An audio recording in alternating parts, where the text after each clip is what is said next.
Halo teman-teman, apa kabar teman-teman? Semoga sehat-sehat ya.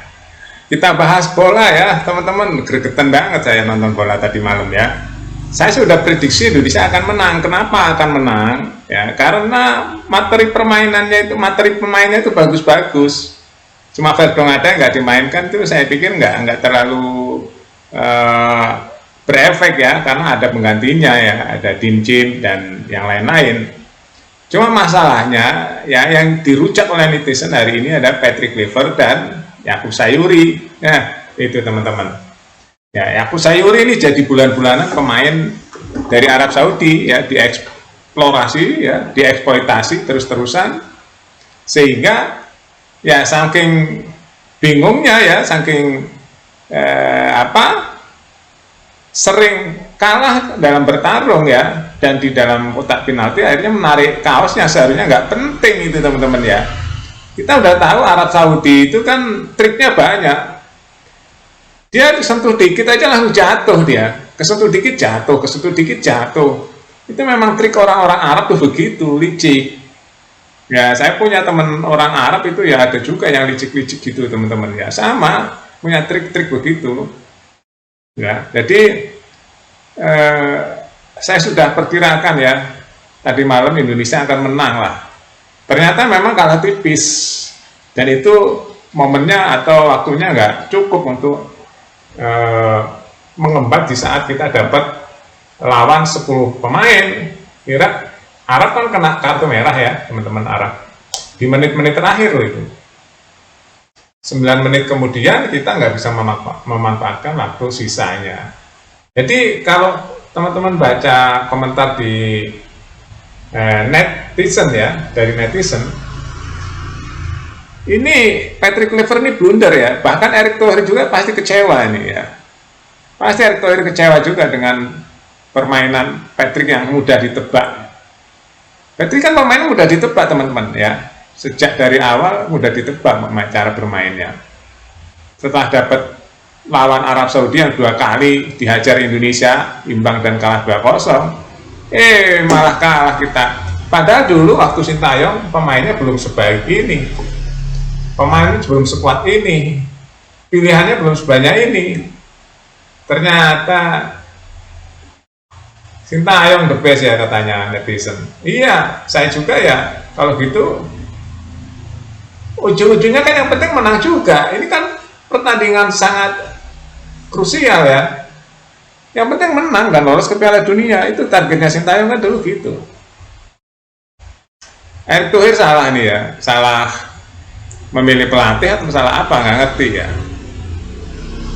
Ini bikin penggemar timnas agak-agak kecewa. Saya baca dan ketemu para fan timnas tadi ya, saya ngobrol banyak saya rasa kecewa semua. Ada semua yang mengatakan bahwa Patrick Kluivert masih buta tentang timnas Indonesia katanya.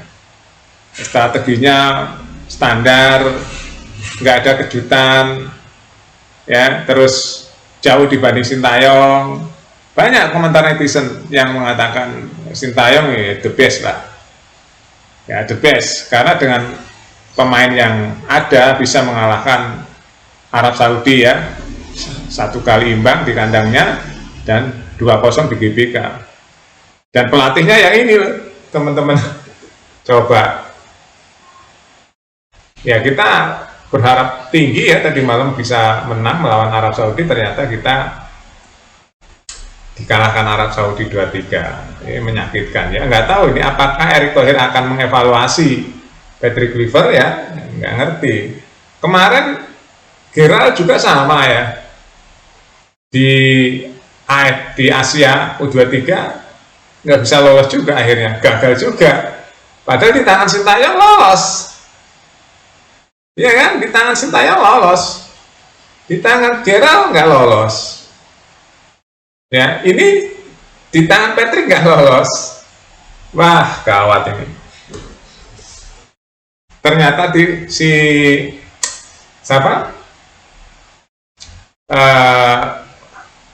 Sintayong ternyata yang terbaik, bisa meloloskan U17 ya, U23 ke Asia, bahkan sampai ke semifinal ya. Bisa meloloskan timnas Indonesia ke round 3 dan round 4 ya, ke round 4 ketiga dulu lah ya, kita yang jarang sekali terjadi dengan materi yang ada. Dipatahkan oleh Patrick Kluivert. Aduh, saya yakin menang teman-teman tadi malam Indonesia dengan materi yang ada ya. Nggak tahu ya kenapa Rizky Ridho kok nggak dipasang. Kenapa Rizky Ridho kok nggak dipasang, malah Yakub Sayuri dipasang di belakang? Dia kan pemain sayap depan dia teman-teman ya. Kenapa dipasang di belakang? Saya nggak ngerti ya pertimbangan Patrick ya. Padahal Patrick ini kan tes dunia ya, kok nggak ngerti ya kayak gini ya. Itu ya, saya nggak, kadang-kadang dengan kita mengambil pembanding ya, zamannya Sintayong, jadi kita jelas di sini.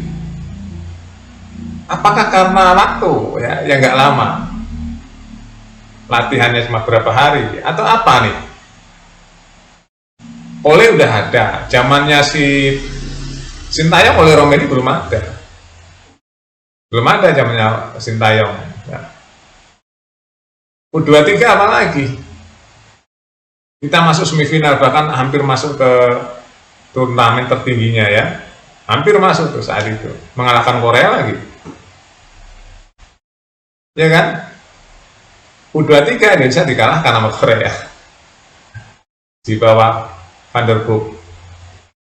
Jadi yang hebat yang mana, pelatih dari Belanda atau dari Korea? Kita berpikir standar aja ya teman-teman, nggak usah terlalu bicara tentang menang aja lah ya. Bicara tentang menang ya. Terus apa ya bedanya antara pelatih Sintayong dan Patrick? Ya jelas beda. Sintayong banyak kejutan, kalau Patrick bisa dibaca ya. Patrick cara mainnya bisa dibaca, semenjak dia melatih sampai hari ini bisa dibaca, strateginya yang monoton gitu. Tapi kalau Sintayong cepet ambil langkah ya, kalau Sintayong cepet ambil langkah-langkah pembeda. Bertahannya juga kuat sekali Sintayong. Arab Saudi sampai tobat-tobat main di kandang dulu. Ini zamannya Patrick Kluivert, pertahanannya jebol terus. Iya kan teman-teman? Saya kasihan Erick Thohir ya, kasihan Erick Thohir. Sudah mencarikan pemain bagus-bagus ya, nggak maksimal. Lawan Arab Saudi kalah, nggak tahu lawan Irak nih nanti. Jadi kita bisa berharap seperti apa nih ya di bawah Patrick Kluivert teman-teman ya, ke depannya timnas Indonesia. Kita bisa berharap seperti apa nih strategi di bawah Patrick Kluivert. Apakah perlu diganti lagi pelatihnya? Apakah harus ngerekrut Sintayong lagi? Aduh.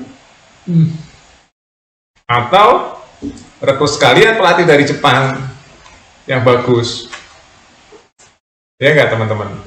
Ambil pelatih dari Jepang yang bagus sekalian. Saya rasa akan mantap sekali kalau pelatihnya dari Jepang teman-teman. Ya, saya yakin akan bagus sekali. Nggak tahu nih ya, kalau saya jadi Erick Thohir, ambil pelatih dari Jepang yang menangani timnas Jepang. Itu ya. Jadi sayang ya, materi yang bagus-bagus seperti ini nggak dimaksimalkan. Padahal tinggal satu langkah lagi masuk Piala Dunia Indonesia. Salah siapa kalau gini teman-teman? Salah siapa? Ya, saya sih berpikir dari dulu ya, coba Erick Thohir ngambil pelatih yang terbaik dari Jepang. Ya, dengan cara ngedidiknya, dengan cara militansinya, menanamkan semangatnya. Kalau menurut saya dari Jepang. Ya nggak tahu lah, nanti kita tunggu aja ya. Semoga ada perubahan. Kalau nggak ada perubahan, kita sudah tahu lah cara bermain Patrick Kluivert seperti apa. Ya, bisa ditebak, mudah ditebak. Itu ya. Kita tunggu aja apakah akan ganti pelatih ya. Sampai jumpa.